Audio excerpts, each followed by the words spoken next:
Que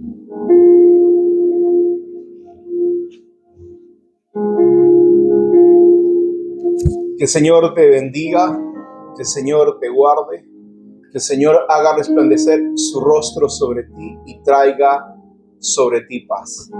Esta mañana o esta tarde o la noche en que veas este material, le pedimos al Señor que te pueda hablar a través de esta palabra, te pueda bendecir. Quiero unirme en una oración contigo para que el Espíritu Santo pueda ministrar nuestros corazones, bendecir nuestra vida. Así que ahí donde te encuentras, quiero orar por ti y quiero orar por esta palabra. Padre, en el nombre de Jesús, yo quiero pedirte que una unción especial, Señor, venga sobre esta palabra. Atamos espíritus de engaño, de confusión. Espíritu, Señor, que no permiten, Señor, que tu palabra pueda dar a luz, Señor Jesús, aquello que tú estás queriendo, Padre, en este día. Yo quiero bendecir, Señor, a cada persona que va a escuchar este mensaje, Señor. Declaro que tu palabra, Señor, va a llenar su vida y, Señor, va a llevarlo al cumplimiento del propósito de Dios. Esta mañana yo quiero compartir contigo una palabra que Dios ha estado poniendo en mi corazón. En el congreso que tuvimos hemos hablado acerca del propósito de Dios. Y uno de los temas que me faltó compartir a mí fue acerca de las trampas que te impiden alcanzar el propósito de Dios. Quiero que me acompañes al libro de Mateo capítulo 16. Quiero que puedas acompañarme al libro de Mateo capítulo 16. Este pasaje, Dios se encuentra con sus discípulos, ¿no? Y dice la palabra, Mateo capítulo 16, versículos 21 al 26. Y quiero leerlo contigo en esta hora, ¿no? Quiero que en la Nueva Traducción Viviente, te invito a que puedas tomar tu Biblia, la Nueva Traducción Viviente, Mateo 16 del 21 al 26. Dice la Escritura: a partir de entonces Jesús empezó a decir claramente a sus discípulos que le era necesario, ¿no? Que ir a Jerusalén, dice, y que sufriría mucho y sufriría muchas cosas terribles a manos de los ancianos, de los principales sacerdotes y de los maestros de la ley religiosa. Lo matarían y al tercer día resucitaría. Pero Pedro lo llevó aparte y comenzó a reprenderlo. Pedro era uno de los discípulos más extrovertidos. Dice la palabra, lo llevó aparte y comenzó a llamarle la atención, le reprendió y le decir, Señor, ¿no? Dios nos libre, dijo, ¿no? De estas cosas semejantes, que no te sucedan a ti. Dijo, Señor, que estas cosas no te sucedan a ti. El versículo 23 dijo, Jesús se dirigió a Pedro y le dijo, aléjate de mí, Satanás, porque representas una trampa peligrosa para mí. Dice, aléjate de mí, Satanás, porque representas una trampa peligrosa para mí. Fíjense cuán importante es que nosotros entendamos que Dios está queriendo hablar con Pedro en el sentido de que Pedro se estaba literalmente oponiendo a que el Señor pudiera cumplir el propósito por el cual él estaba ahí. Así que Jesús le dice otra vez, versículo 23, dice, Jesús le respondió a Pedro y le dijo, aléjate de mí, Satanás, porque representas una trampa peligrosa para mí. Ves las cosas solamente desde el punto de vista humano y no desde el punto de vista de Dios. ¡Wow! ¿No? O sea, ¿por qué Pedro era una trampa peligrosa? Porque la palabra de Dios dice que él miraba las cosas que estaban sucediendo desde el punto de vista humano y no desde el punto de vista de Dios, ¿no? La otra de las traducciones que me llama mucho la atención dice en la Biblia latinoamericana, Jesús le dice, vete detrás de mí, Satanás. Tú quieres hacerme tropezar. Tus ambiciones no son las de Dios, sino son ambiciones de los hombres. Fíjese, qué cambio en esa expresión. Y dice en el versículo 24, seguimos en la traducción viviente, dice, luego Jesús dijo a sus discípulos, si alguno de ustedes quiere ser mi seguidor, tiene que abandonar su manera egoísta de vivir. Otra vez el Señor hablando acerca de este tema, si alguno de ustedes quiere venir en pos de mí, tiene que abandonar su manera egoísta de vivir. Tomar su cruz y seguirme. Si tratas de aferrarte a la vida, la perderás. Pero si entregas tu vida por causa mía, la salvarás. ¿Y qué beneficio obtienes si ganas el mundo, pero pierdes tu propia alma? ¿Hay algo que valga la pena más que tu alma? Hermanos, esta mañana el Señor nos habla, el Señor nos confronta, ¿no? Él le dice a las personas, toma tu cruz y sígueme. Estaba conversando estos días con una de mis hijas y ella me decía, yo no creo que la cruz sea el propósito de Dios. Y yo le estaba explicando por qué razón, hermanos, Dios nos enseña que la cruz sí realmente es el propósito de Dios para cada persona, porque le dice, toma tu cruz. Y no está hablando de un madero, no está hablando de lo que Jesús cargó. La cruz representó para el Señor su propósito, o sea, la razón por la cual estaba aquí en la tierra. Y algo que llegamos a una conclusión que me llamó mucho la atención es que muchas veces queremos nosotros alcanzar el propósito de Dios estando lejos de Dios. Y no podemos nosotros alcanzar el propósito de Dios estando lejos de Dios, es imposible. Tú puedes desarrollar tus talentos, tus habilidades, pero jamás podrás alcanzar el propósito de Dios estando lejos de Dios. El mismo Jesús dice la palabra que le dijo, Señor, si es posible, durante 3 veces le dijo, Señor, si es posible, aparta de mí esta copa. Y el Señor le dijo, y Jesús vuelve a decir al Padre, pero que no se haga mi voluntad sino la tuya. Y en este proceso, cuando Jesús le habla a su discípulo, le dice, apártate de mí, Satanás, porque representas una trampa peligrosa para mí. La pregunta que viene a mi corazón cuando leemos este pasaje es, ¿cómo Jesús sabía cuál era su propósito? ¿Cómo sabemos cómo sabía Jesús que iba a sufrir y ser ejecutado? Porque el propósito de Dios, hermano, solo lo podemos encontrar en nuestra comunión con el Señor. Lejos del Señor, tú no vas a encontrar tu propósito. Viendo televisión, estando en las redes sociales, perdiendo el tiempo, tú no vas a encontrar tu propósito. Por eso, mucha gente, yo le decía en la conferencia, le decía a las personas, hay 3 tipos de personas en la vida. Gente que nunca, hermanos, encontrará su propósito. ¿Por qué? Porque este mundo los atrapó. Una de las trampas dice, no améis al mundo, porque en el mundo están los deseos de los ojos, los deseos de la carne y la vanagloria de esta vida. Porque el mundo te atrapa y te envuelve y jamás conoces tu propósito. Gente que nunca conocerá su propósito. En segundo lugar, tenemos las personas que encontraron su propósito, pero no cumplieron, no terminaron su propósito, no cumplieron el propósito de Dios porque se apartaron de Dios. Un ejemplo de ellos es Saúl. Saúl se encontró con un profeta, Dios le muestra el propósito de Dios, pero Saúl termina alejándose de Dios. Y el tercer tipo de personas son aquellos que comenzaron y a pesar de las circunstancias terminaron bien.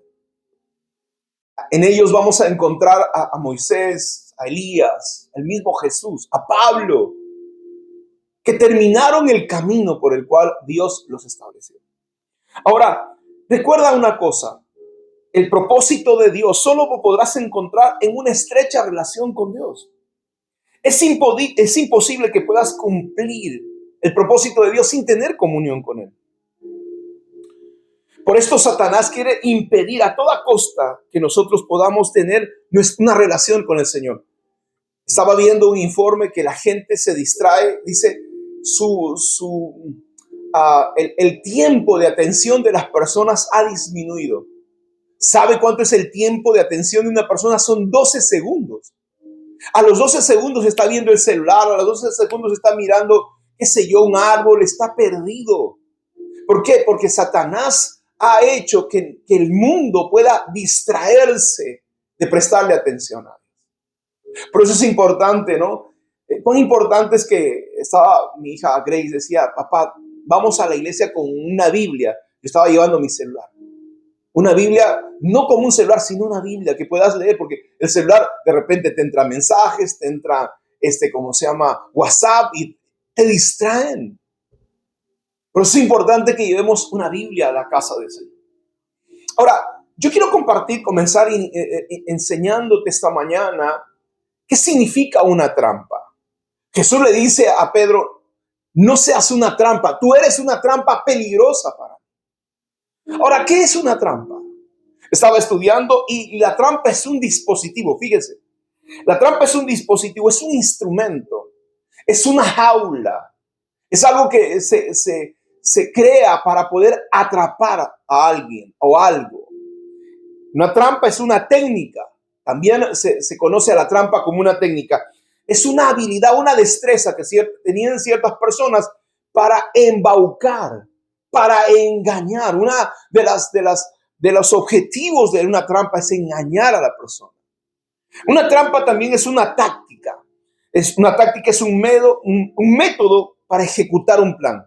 Muchas veces cuando se quiere engañar a alguien, la gente planifica las cosas. Y por último, una trampa es un desafío, es un ardid. Y el único motivo que tiene este ardid es perjudicar a esa persona. El objetivo de toda trampa, recuerda, el objetivo de toda trampa es atrapar a la presa con engaños.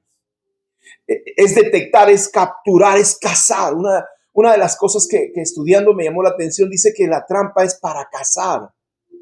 Es para tomar prisionero, es para tomar cautivo, es para destruir, para matar, para echar a perder. Fíjese, la trampa no solamente tiene el objetivo de cazar, sino el objetivo final de una trampa es matar a una persona.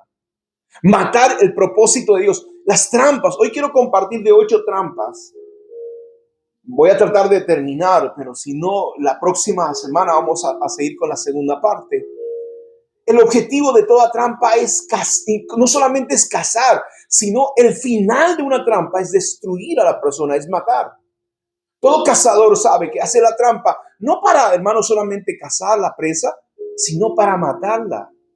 Entonces, tenemos que tener en cuenta que la trampa es para engañar, para, hermano, porque cuando una trampa se hace es para engañar y para hacer a alguien víctima de un engaño.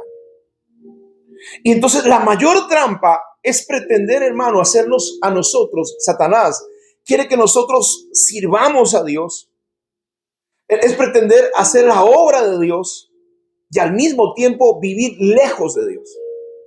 Yo quiero que tú entiendas que Satanás, si no impide que encuentres tu propósito, te va a llevar a que tú honres más el ministerio que a Dios.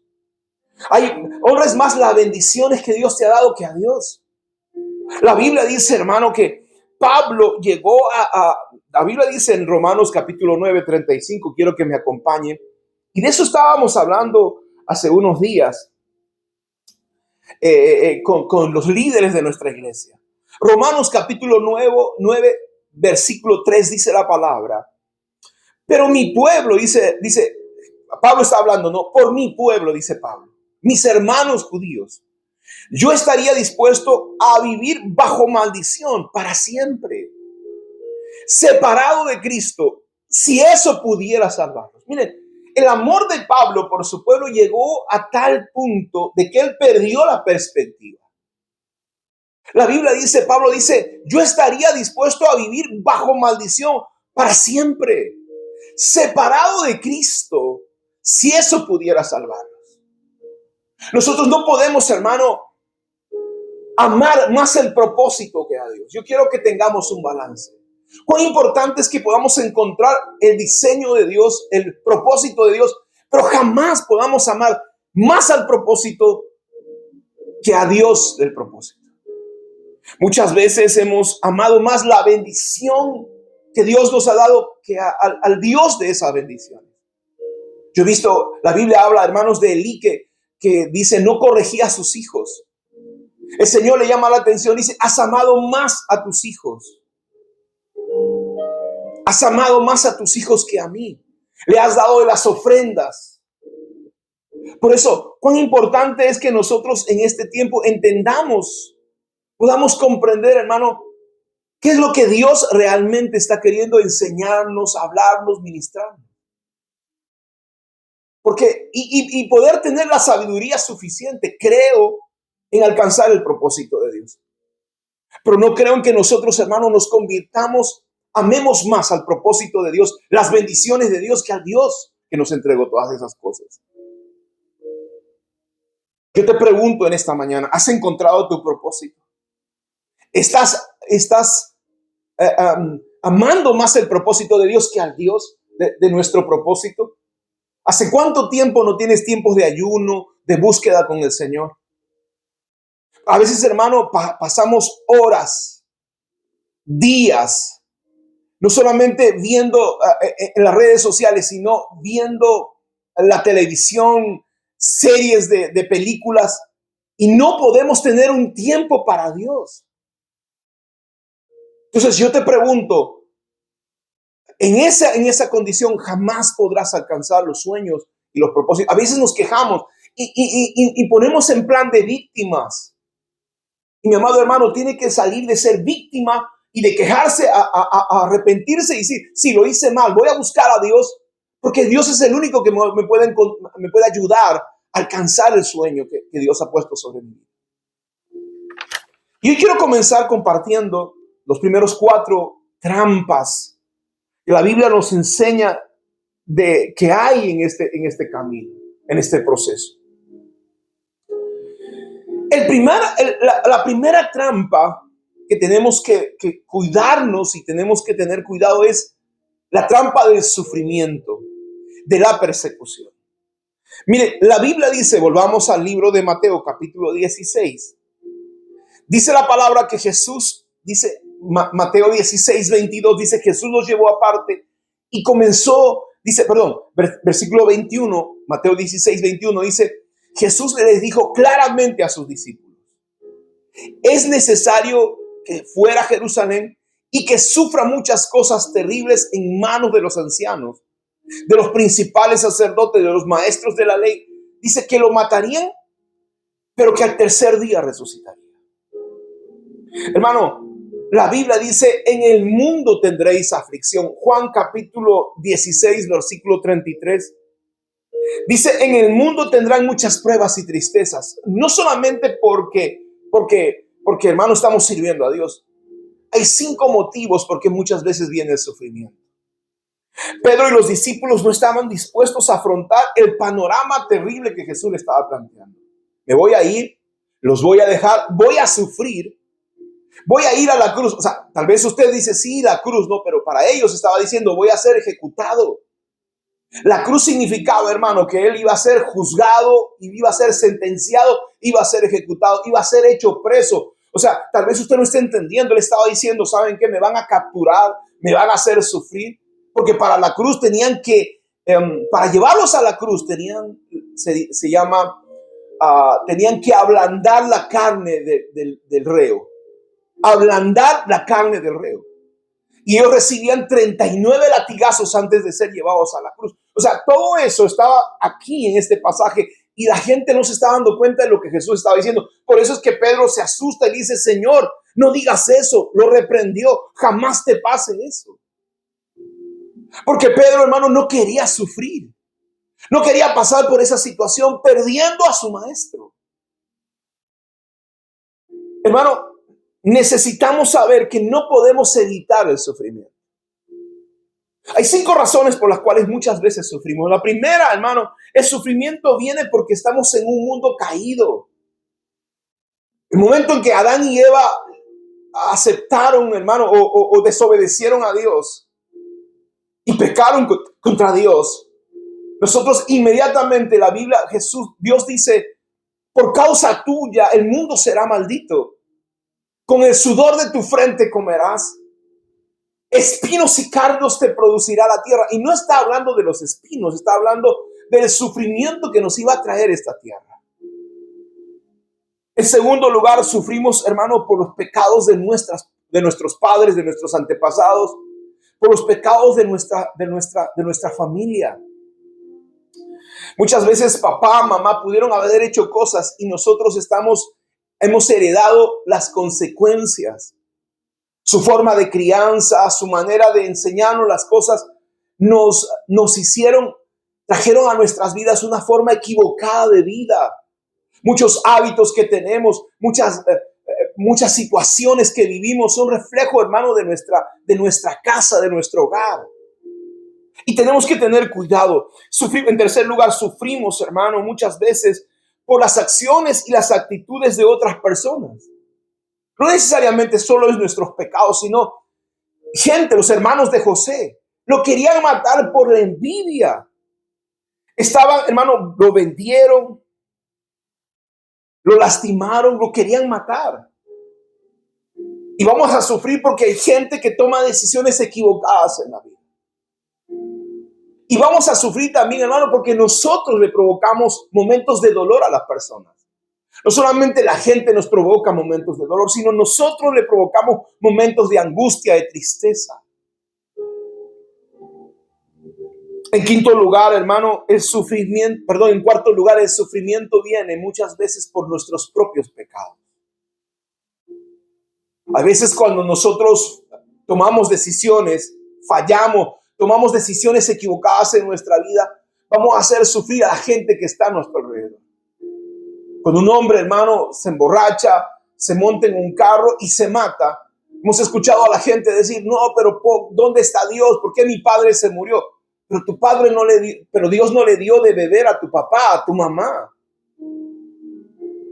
Cuando una persona, hermano, tiene SIDA, Dios no lo llevó a esa persona a acostarse o a prostituirse o a meterse con una mujer de la calle.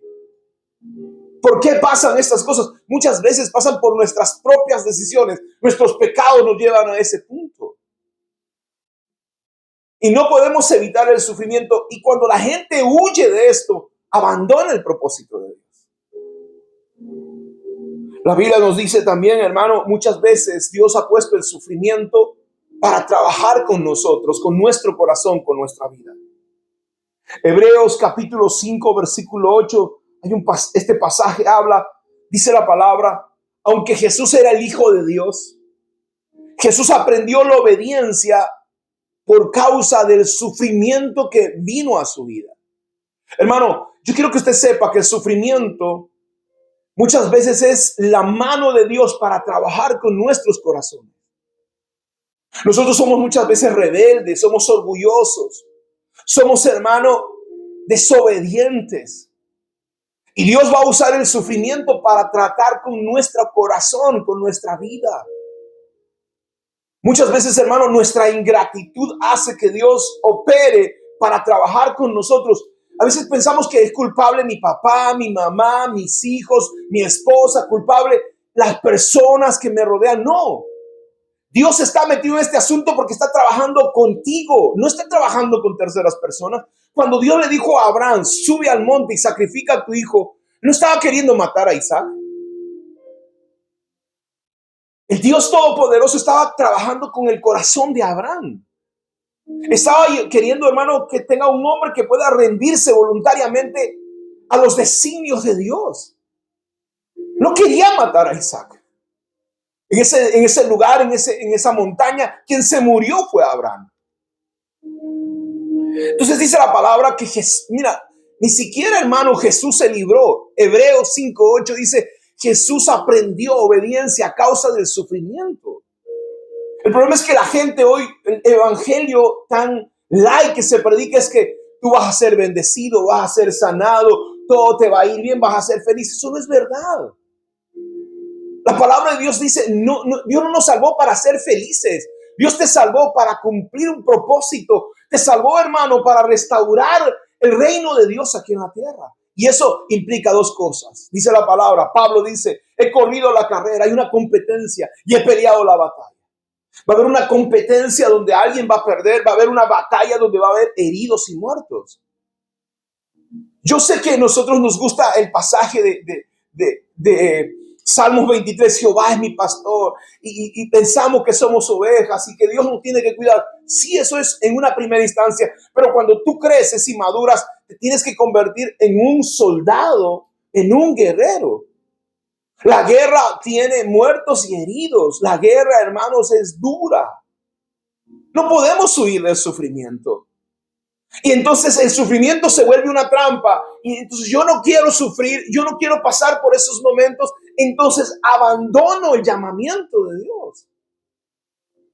Y no eres la única persona que tal vez está sintiendo eso, porque Elías dijo, quiero morirme. Hermano, cuando vienen las crisis de Dios, atacan muchas veces nuestras emociones. Elías se quería suicidar y dice la palabra, Job quería morir. Job dice, maldigo el día en que nací. Jeremías dijo, maldita la persona que le dio la noticia a mi madre que le nació un varón. Amado, o sea, tienes que entender que el sufrimiento es parte de esta vida porque estamos en un mundo caído.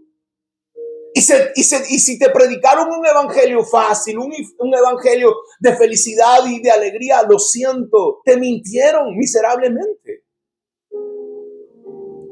Una trampa tan terrible es el sufrimiento y la persecución que la gente le tiene miedo a eso. Pero tú te vas a dar cuenta que todos los hombres de Dios, una persona decía, pero Dios no es que todos quiere que todos seamos grandes. Y quiero que sepas una cosa, cuando Pablo muere, Pablo no sabía que iba a ser iba a ser una gran bendición para nuestra generación. Él murió, hermano, en una situación tan difícil, fue ejecutado. Moisés no tenía el glamour, no había televisión, no había redes sociales, nadie le daba like. Moisés muere en una situación donde Dios se lo lleva en un monte. Elías, todos los hombres de Dios. O sea, cuando nosotros hablamos de grandeza, no estamos hablando, la grandeza es la que la conocemos ahora, que son hombres tremendos de Dios. Pero pregúntale a los hombres de Dios qué cosas están atravesando, qué han pasado en su vida. Y te vas a dar cuenta que realmente hay situaciones muy duras y difíciles que está atravesando esa persona. Así que esta mañana yo te invito, mi amado hermano, a que medites, no huyas, no huyas de aquello que Dios está queriendo para tu vida. No huyas de aquel proceso de Dios para ti. En segundo lugar, yo quiero compartirte esta mañana el hecho de lo que Dios está queriendo hacer en nuestras vidas. Lo segundo que Dios está trabajando o que se convierte en una trampa para nosotros es el no obedecer las instrucciones de Dios. Lo segundo que muchas veces se va a convertir, hermanos, en una trampa, nuestra desobediencia, no obedecer las instrucciones. Y yo quiero que vayas conmigo a un pasaje que realmente nos va a enseñar que tenemos que rendir nuestra voluntad a Dios. El libro de Lucas, capítulo 2. Quiero que vayas conmigo a Lucas 22. Lucas 22, capítulo 22, versículo 41. Libro de Lucas, capítulo 22. Quiero que vayas conmigo a este pasaje de la palabra del Señor. Lucas 22, versículo 41 al 43. Dice la palabra del Señor, y Jesús se alejó a una distancia como de un tiro de piedra. Se arrodilló y oró. Padre, si quieres, te pido que quites esta copa de sufrimiento de mí. Sin embargo, quiero que hagas tu voluntad y no la mía. Entonces apareció un ángel del cielo y lo fortaleció. Oró con más fervor y estaba en tal agonía de espíritu que dice que su dolor caía a tierra como gotas grandes de sangre. Finalmente se puso de pie y regresó donde estaban sus discípulos, pero se encontró dormidos, exhaustos de tristeza. Dice la palabra, hermano, 3 veces el Señor Jesús le pidió al Padre, Señor, si es posible, aleja esta copa de sufrimiento. Pero Jesús, hermano, estaba claro, tenía que obedecer a Dios. Hay gente que un día sirvió a Dios, que iban a ser usados como vasos de honra, pero decidieron no obedecer a Dios. Hermano, muchas veces en este proceso tenemos que aceptar la voluntad de Dios y la palabra de Dios. Dice la palabra, Jesús le dice, aleja esta copa de sufrimiento, pero al final aceptó la voluntad de Dios. Muchas veces, hermano, la dirección de Dios puede ser muy dolorosa para ti. Cuando Dios le dice a Abraham, ve y lleva a tu hijo al Moriah y sacrifícalo. Él no estuvo dispuesto, hermano, le costó tanto a Abraham subir. La tradición judía dice que el mismo Isaac fue y quien le dijo a su padre, porque Isaac no era un chiquito. Isaac ya tenía, se supone que tenía 33 años como la edad de Jesús. Un paralelo profético. Y Abraham era un anciano. Y él podía haber empujado al viejito y haber seguido corriendo. Dice la palabra que en su obediencia, Isaac le dijo a su padre, amárrame. Si Dios te pidió que me sacrificaras, amárrame. Y llévame al lugar para ser sacrificado. Y voluntariamente Isaac se echó, hermano, en ese altar, sabiendo que su padre lo iba a matar. Hermano, la desobediencia a las instrucciones de Dios te va a llevar a que nunca puedas alcanzar el propósito. Dice la palabra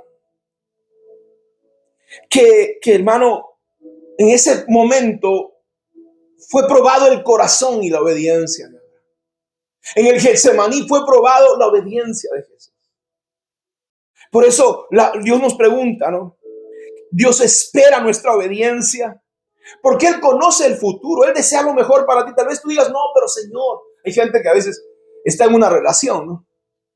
Y Dios le ha dicho, esa persona no es. Y a veces uno se encapricha, hermanos. Uno se encapricha. Yo he visto jóvenes que han perdido lamentablemente por tomar la decisión equivocada, han perdido su ministerio, han perdido un llamado,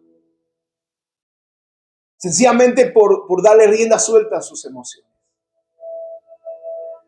Primera de Samuel, capítulo 2, 28 al 33, nos habla de una historia triste. Hay cosas que, hermano, los hombres y las mujeres de Dios tenemos que tener la fuerza de cumplirlas. Porque muchas veces Satanás te va a probar en tus finanzas. Satanás te va a probar en tu identidad. Satanás te va a probar en tu enfermedad. Pero también va a venir el momento en que Dios va a probarte si tú vas a obedecer lo que Él te dijo que hicieras. Dios va a probar si tú vas a obedecer lo que Él te dijo que hicieras. Primera de Samuel, capítulo 2, 28. Miren lo que dice. Vaya conmigo, vamos a leer Primera de Samuel, capítulo 2.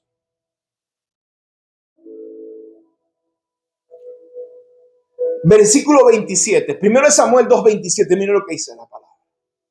Cierto día un hombre de Dios vino a Elí y le dio el siguiente mensaje del Señor. Cuando el pueblo de Israel era esclavo en Egipto, yo me rebelé a tus antepasados, le dice. Le dijo a Elí, el profeta le está diciendo al sacerdote Elí. Elegí a tu antepasado Aarón de entre todas las tribus de Israel para que fuera mi sacerdote, para que ofreciera sacrificios sobre mi altar, quemar incienso y vistiera el chaleco sacerdotal cuando me sirviera. Y les asigné las ofrendas de los sacrificios a ustedes, los sacerdotes. Entonces le dice Dios, el profeta le dice al sacerdote, ¿por qué menospreciaste mis sacrificios y ofrendas? ¿Por qué les das más honor a tus hijos que a mí? Pues tú y ellos han engordado con lo mejor de las ofrendas para Israel. Por tanto, el Señor Dios de Israel dice, prometí que de tu familia, de tu tribu, de la tribu de Leví, me servirían para siempre como sacerdotes. Pero dice, sin embargo, yo no haré tal cosa. Honraré a los que me honran y despreciaré a los que me menosprecian. Y ahí le dice, no, llegará el tiempo en que cuando pondré fin a tu familia para que ya no me sirva como sacerdotes, porque todos los miembros de tu familia morirán antes de tiempo, ninguno de ellos llegará a viejo. Con envidia mirarás cuando derrame prosperidad sobre el pueblo de Israel, pero ningún miembro de tu familia jamás cumplirá sus días. Hermano, yo te pregunto, ¿estás obedeciendo a Dios? ¿Estás instruyendo a tu familia, a tus hijos, a servir al Señor? Porque muchas veces nosotros somos los responsables. Dios le había dado una instrucción al sacerdote Elí. A Elí no le importó. Él quería agradar a las personas antes que a Dios. Entonces, otra trampa, una trampa muy terrible, hermanos, es que nosotros desobedezcamos las instrucciones de Dios. ¿Qué Dios te habló? Y si tal vez tú desconoces y dices, pero no sé, estoy confundido, pídele una confirmación a Dios. La gente dice, ¿para qué vas a pedir confirmación? No. En mi relación con Dios, yo te voy a decir algo. Yo le dije, Señor, no quiero equivocarme. Quiero que tú me hables y que tú me confirmes. Y siempre le hablé al Señor de esa manera. Y Dios no tiene ningún problema en volvértelo a decir. Si tu deseo es obedecer, Dios te lo va a decir. En tercer lugar, otra de las trampas más grandes que te vas a encontrar en este proceso es la trampa del orgullo, de la soberbia. Y quiero que vayas conmigo a 1 Samuel, capítulo 15. Al primer libro de Samuel, al capítulo 15, dice la palabra del Señor en el versículo 12. Algo que tenemos que tener cuidado todos los hombres de Dios. Dice la palabra del Señor. Mire, hermano, este pasaje. 1 Samuel, capítulo 15, versículo 12. Temprano a la mañana siguiente, Samuel fue a buscar a Saúl. Y dice, alguien le dijo a Samuel, Saúl fue a la ciudad de Carmelo a levantarse un monumento en su propio honor. Y después continuó a Gilgal. Dice que Saúl fue a una ciudad a levantarse un monumento en su propio honor. Mi amado hermano, yo quiero decirte una cosa. El orgullo es uno de los pecados, es el pecado primero que entró al cielo. Es el pecado por el cual un ángel se convirtió en demonio. Es el pecado por el cual, hermano, la tierra, que era un jardín del Edén, se convirtió en un infierno. Es el pecado que hace a los reyes, los convierte en asesinos. Este pecado, hermano, hace que un profeta se convierta en un adivino y negocie su ministerio y su don. Este pecado hace que los amigos tuyos se conviertan en tus propios verdugos. Tenemos que tener mucho cuidado con el orgullo, el creer que por nosotros, el creer que nuestra sabiduría, que nosotros somos los que podemos, que nosotros somos mejores que otras personas. Dice la palabra que en el cielo, yo quiero decirte una cosa, Dios nunca creó a Satanás, Dios nunca creó un diablo, Dios creó un ángel. Y el ángel un día tomó sus decisiones. No crea, mi amado hermano, que en el cielo los ángeles son como los soldaditos de plomo que hay que darles cuerda para que el ángel, no como el soldadito de plomo, obedezca. No. Los ángeles tienen voluntad propia, como nosotros. Tienen libre albedrío. Y usted dice, pero ¿cómo, pastor? Sí. Porque si el ángel no tuviera libre albedrío, no se hubiera rebelado contra Dios. Si el ángel realmente, hermano, solamente escuchara y obedeciera a Dios, no se hubiera rebelado contra Dios.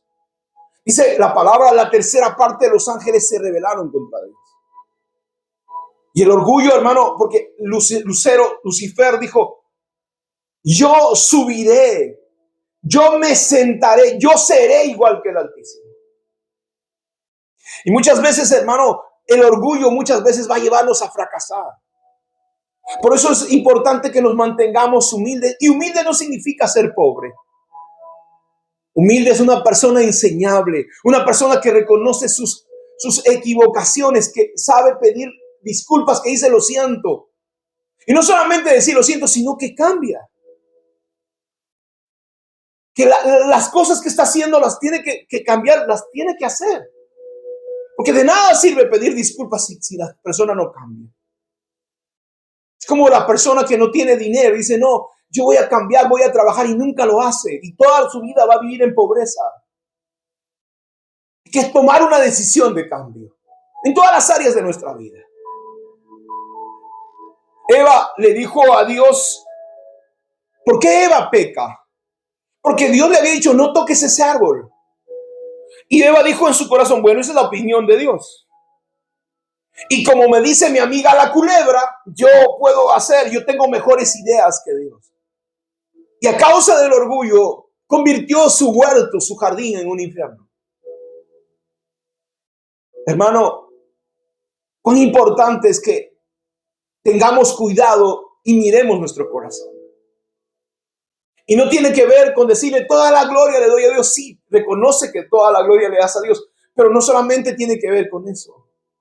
El orgullo está conectado muchas veces a la rebelión que tenemos. No quiero aprender.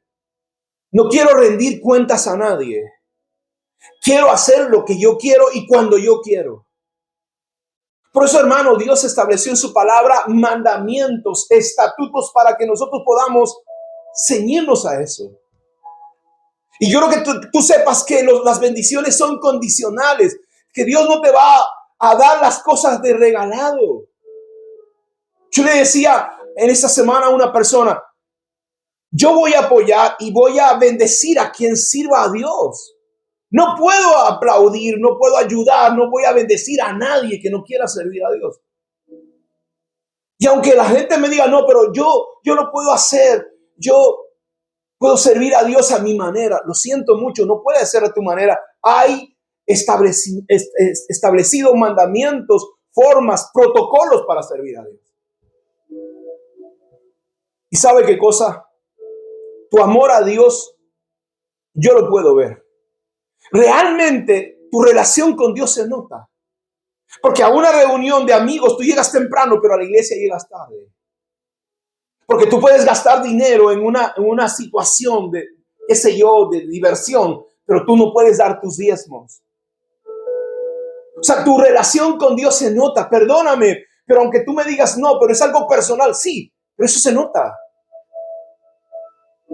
Por eso cuando tenemos orgullo tenemos que darnos cuenta y a veces gente de afuera nos tiene que mostrar eso. A todos nosotros, me incluyo. Por eso estas trampas lo que van a hacer es no van a permitirte terminar el propósito de Dios. Dijimos en primer lugar, el sufrimiento, la persecución nos aleja, nos hace huir del propósito de Dios. En segundo lugar, la desobediencia, el no obedecer las instrucciones de Dios nos va a apartar, nos va a descalificar para alcanzar el propósito de Dios. En tercer lugar, el orgullo y la soberbia, el querer tomar, el no querer estar bajo autoridad, el no querer obedecer los mandamientos, el decir, no, bajo mi propia perspectiva voy a hacer las cosas, bajo mi propio criterio. Y en cuarto lugar, yo creo que esta es una de las principales obstáculos, trampas que muchas veces va a venir a nuestra vida, y es el miedo y la incredulidad. La incredulidad está conectada profundamente al miedo, porque lo opuesto a la fe no es, hermano, la incredulidad, es el temor.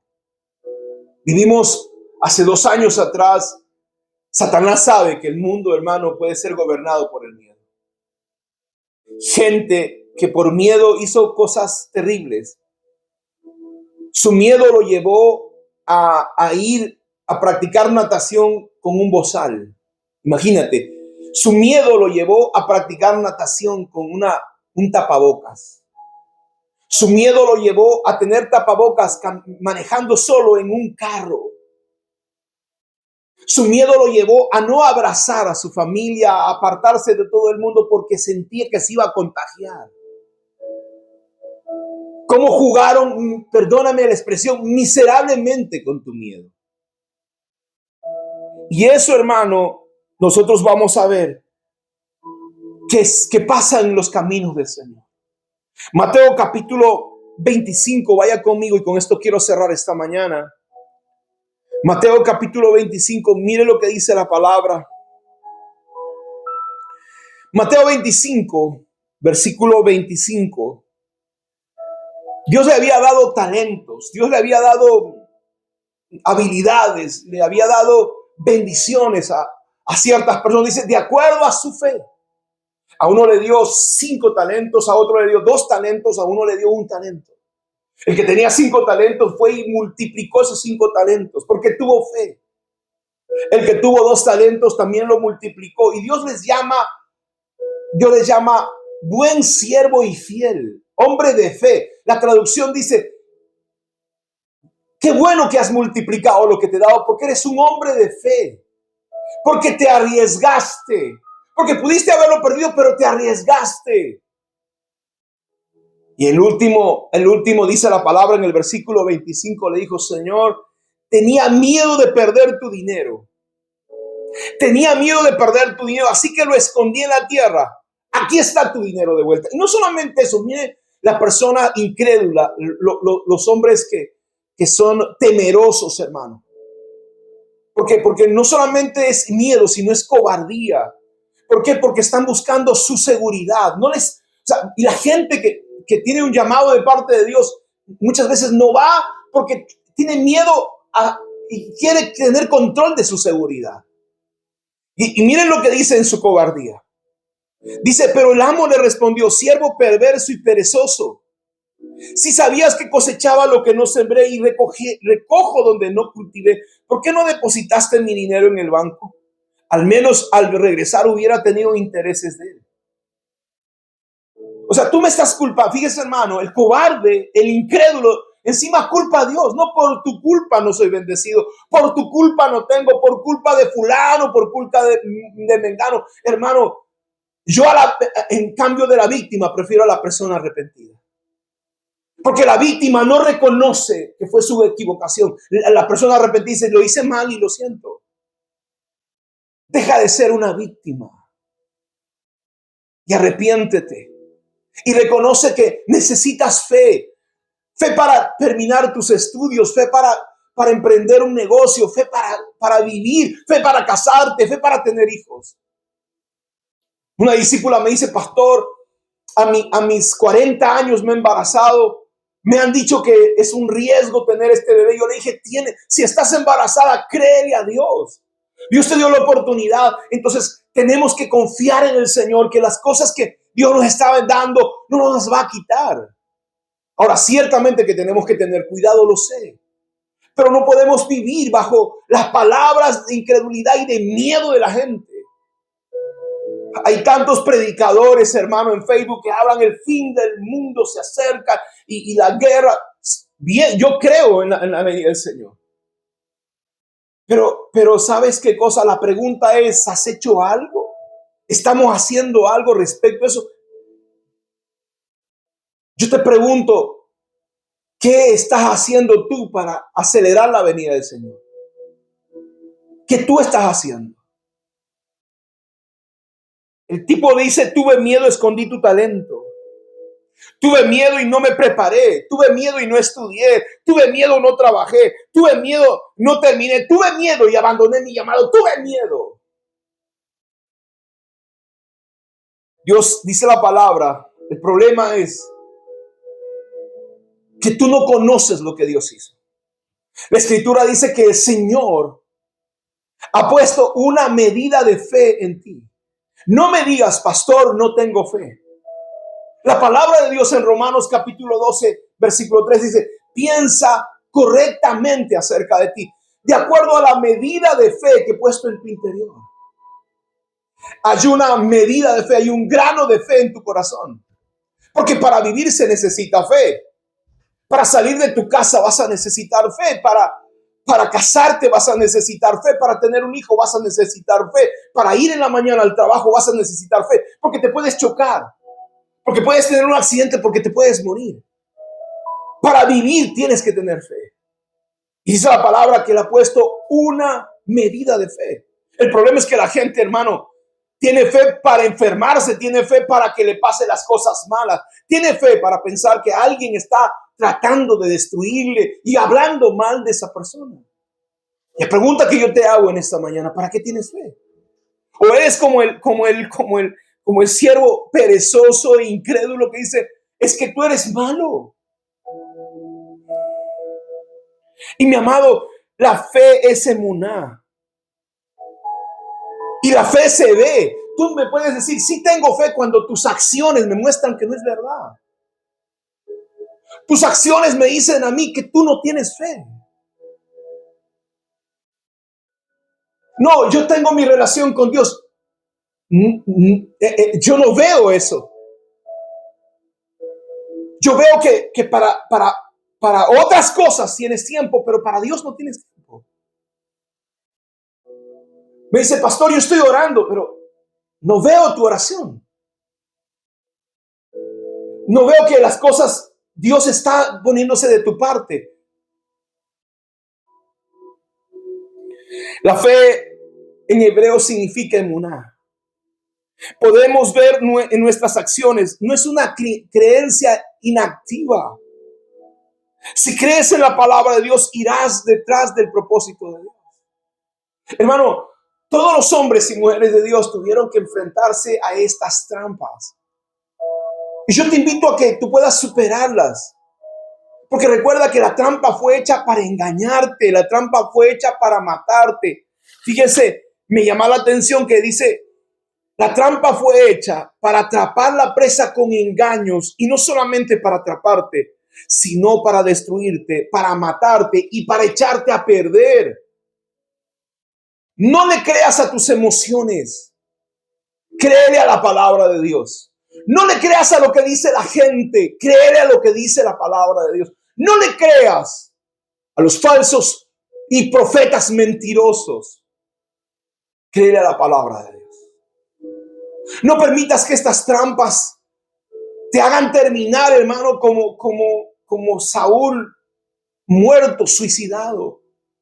No permitas que estas trampas te hagan terminar como Elí, desechado por Dios. Porque prefirió a su familia, a sus hijos, antes que, hermano, obedecer las instrucciones de Dios. Un hombre de Dios decía en el Congreso, la gente dice, no, primero en la familia, el día domingo. ¿Y por qué no tomas un día de la semana y el domingo los llevas a la casa de Dios, a buscar a Dios y a servir a Dios? Nos engañamos con, hermano, bonitas frases. La pregunta es, ¿qué cosa te dijo el Señor que hicieras? ¿Cuál fue el llamamiento de parte de Dios para el cumplimiento del propósito de Dios? Hoy quiero cerrar esta enseñanza, esta palabra, y quiero llamarte la atención. Quiero decirte, es tiempo que te despiertes del sueño. Es tiempo que te des cuenta que el Dios de los cielos, hermano, cuando tú te niegues voluntariamente, al final, Dios se buscará un sustituto.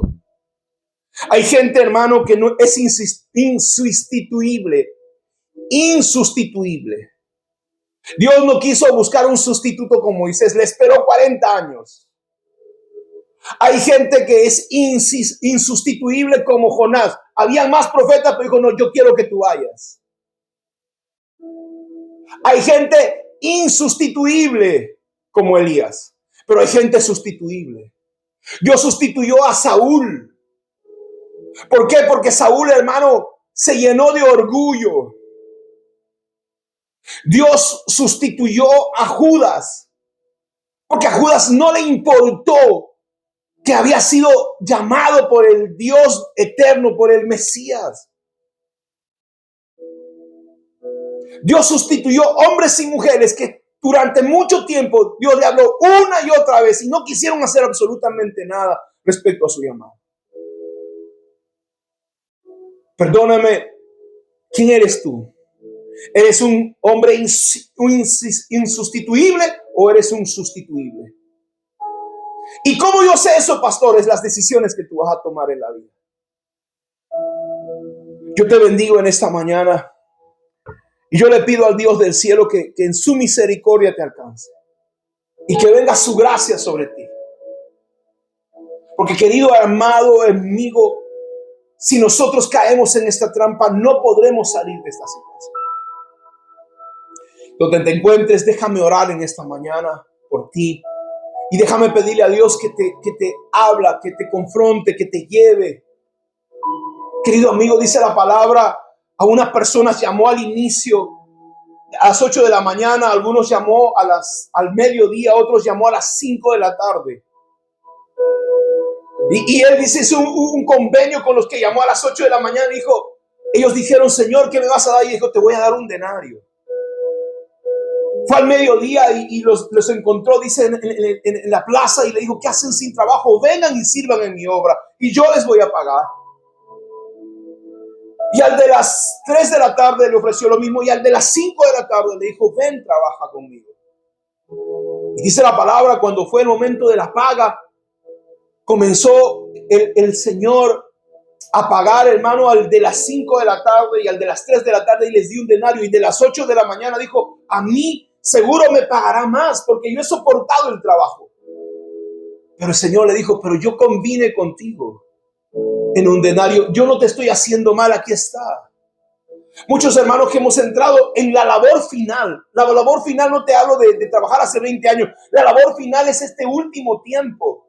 Hubo hombres y mujeres de Dios que murieron y nunca vieron lo que estamos viendo nosotros ahora.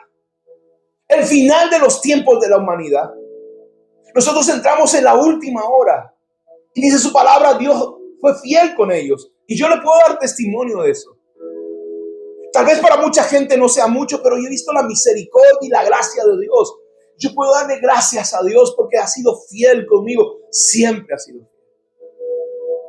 Y yo te invito esta mañana, esta tarde, esta noche, en el momento que veas esta palabra, escuches esta palabra. Es tiempo de que tú vuelvas a Dios. Porque de otra manera te vas a convertir en una persona sustituible. Y Dios te escogió para que seas insustituible. Él te esperó como esperó a Moisés 40 años. El pueblo de Israel iba a salir a los 400 años y salió a los 430 años. Porque esperó a Moisés. Pero mi amado hermano, si Moisés se hubiera resistido y al final hubiera tomado la decisión de no obedecer a Dios, él hubiera buscado otra persona. No esperes que el Señor te sustituya. Tienes un llamado de Dios, tienes una misión de Dios, tienes un propósito de Dios. Ve tras lo que Dios te mandó a hacer. Yo te bendigo en esta hora y declaro una palabra de parte del Señor. Y le pido al Dios del cielo que te ayude, que te sane, que te bendiga, que te ministre. En el nombre de Jesús. Padre, en el nombre de Jesús en esta hora. Yo declaro una palabra, Señor, de bendición, de ánimo, de fortaleza. Donde se encuentren mis hermanos, mi hermana, Señor, que reciba tu gracia, tu misericordia, tu fidelidad. Que la gracia, que la unción de tu Espíritu Santo le alcance. Padre, en el nombre poderoso de Jesús. Yo bendigo, Señor, a tus hijos en esta hora. Declaro, Señor, que los alcanzas, que le hablas, que les despiertas. Que, Señor, enciendes el fuego de su corazón. Enciende la llama que esté apagada. Tu palabra dice, yo no apagaré el pábilo que humea, ni la caña que esté a punto de doblarse, sino, Señor, tú los ayudarás y los levantarás y los fortalecerás. Te bendigo con toda bendición del cielo. Si tú quieres colaborar con nuestro ministerio, allí en nuestra información está en la página web. Si quieres sembrar en nuestro ministerio, te agradecemos, bendecimos tus semillas en el nombre poderoso de Jesús. Dios te bendiga, Dios te guarde y Él haga resplandecer su rostro sobre ti en el nombre de Jesús.